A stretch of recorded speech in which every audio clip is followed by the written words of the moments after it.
வணக்கம் நண்பர்களே, சற்று முன் கிடைக்கப்பெற்ற மிக மிக முக்கியமான செய்தி ஒன்று வெளியாகி உள்ளது. திராவிட முன்னேற்ற கழகத்தில் இருந்து பாஜகவிற்கு செல்கிறாரா செந்தில் பாலாஜி? அதிர்ச்சியில் ஸ்டாலின். என்னதான் நடந்தது கடந்த 2 நாட்களாக? கோவை மண்டலம் கரூரில் செந்தில் பாலாஜிக்கு நெருக்கடியை கொடுக்கும் விதமாக அமலாக்கத்துறை அதிகாரிகள் அவ்வப்போது கடிதங்களை செந்தில் பாலாஜிக்கு அனுப்பி வருகிறது.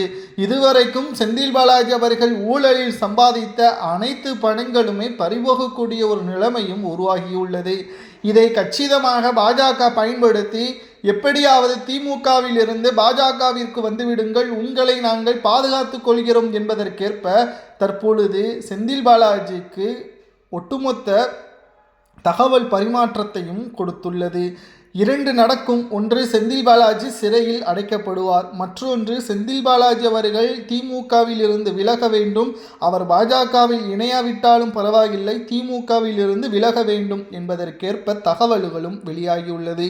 சரி, திமுகவில் இருந்து விலகவில்லை, கைது நடவடிக்கை மேற்கொண்டால் அவரது சொத்துக்கள் பாதுகாக்கப்படுமா என்று கேட்டால், இதுவரைக்கும் அதாவது அதிமுகவின் ஆட்சியின் பொழுது செய்த ஊழலை விட திராவிட முன்னேற்ற கழகத்தின் ஆட்சியில் கடந்த 3.5 ஆண்டுகளாக அவர் ஒட்டுமொத்த அமைச்சர் பதவியாக முழுமையாக பணியாற்றிய அந்த 3.5 ஆண்டுகளாக பல ஆயிரம் கோடிகள் ஊழல் செய்திருப்பதாகவும், டாஸ்மாகில் பல கோடிகள் ஊழல் செய்திருப்பதாகவும், மின்சாரத்துறையில் பல கோடிகள் ஊழல் செய்திருப்பதாகவும், அதை அவரது சகோதரர் மீது ஒட்டுமொத்த சொத்துக்களை பதிவு செய்திருப்பதாகவும் தகவல்களும் கிடைக்கப்பெற்றுள்ளது.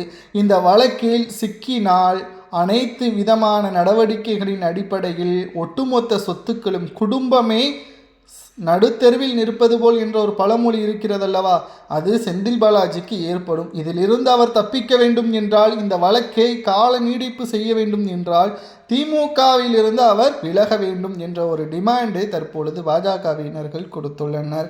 இதனால் என்ன செய்வதென்று தெரியாமல் அதிர்ச்சியில் இருக்கிறார் செந்தில் பாலாஜி அவர்கள்.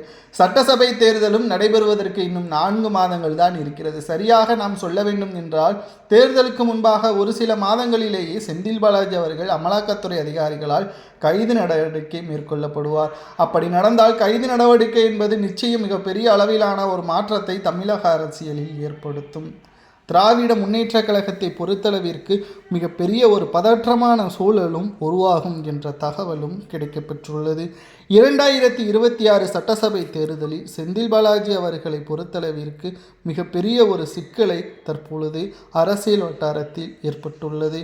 பொறுத்திருந்து பார்க்கலாம். செந்தில் பாலாஜி திமுகவில் இருந்து ராஜினாமா செய்து பாஜகவில் இணையலாமா வேண்டாமா என்பதை கூறுங்கள்.